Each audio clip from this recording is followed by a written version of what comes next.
La thérapie génique, deux mots indissociables du Téléthon. Mais alors, de quoi s'agit-il exactement?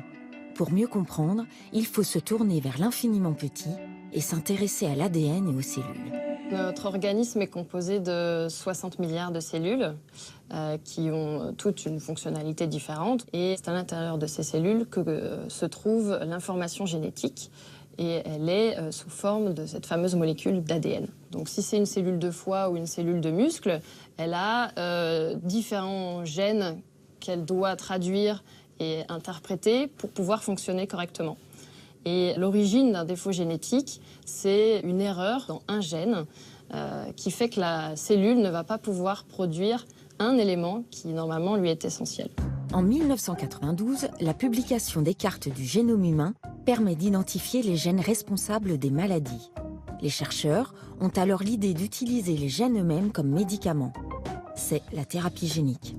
En fait, la thérapie génique, c'est de pouvoir transporter dans une cellule la copie corrigée du gène dans cette cellule malade.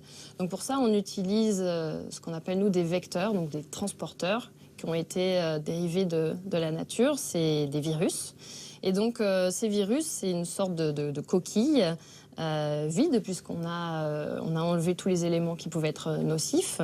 Et puis on vient à l'intérieur lui apporter donc, ce gène corrigé qui va pouvoir rentrer à l'intérieur de la cellule, va voyager à l'intérieur de ce compartiment et atteindre le noyau et apporter à la cellule le fameux mode de fabrication pour recréer la protéine essentielle à son fonctionnement.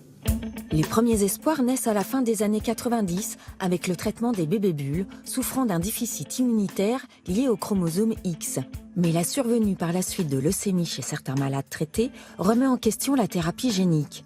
Il faudra plusieurs années avant qu'elle ne refasse ses preuves, cette fois-ci sur des organes localisés. Donc les premières véritables démonstrations, elles ont été obtenues dans des maladies de l'œil, parce que l'œil est un petit organe bien circonscrit qui a certains avantages pour la thérapie génique. Donc on peut injecter sous la rétine ou dans la vitrée des vecteurs de thérapie génique. Et ça a été démontré pour des maladies génétiques de la vision, comme l'amorose de Leber, qui conduit à la cécité avant 20 ans.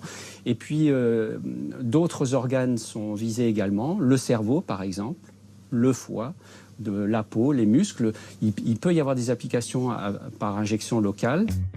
Aujourd'hui, le défi majeur reste celui des maladies neuromusculaires, où il faut traiter pas moins de 640 muscles répartis dans tout le corps humain.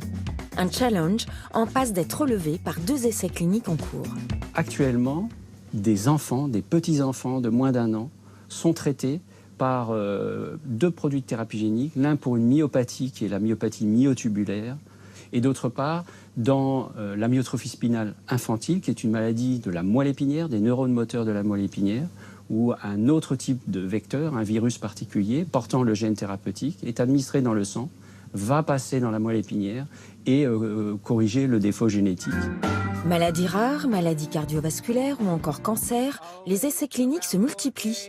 Plusieurs médicaments de thérapie génique sont déjà commercialisés. 30 ans après les premières recherches, une nouvelle médecine est en train d'apparaître.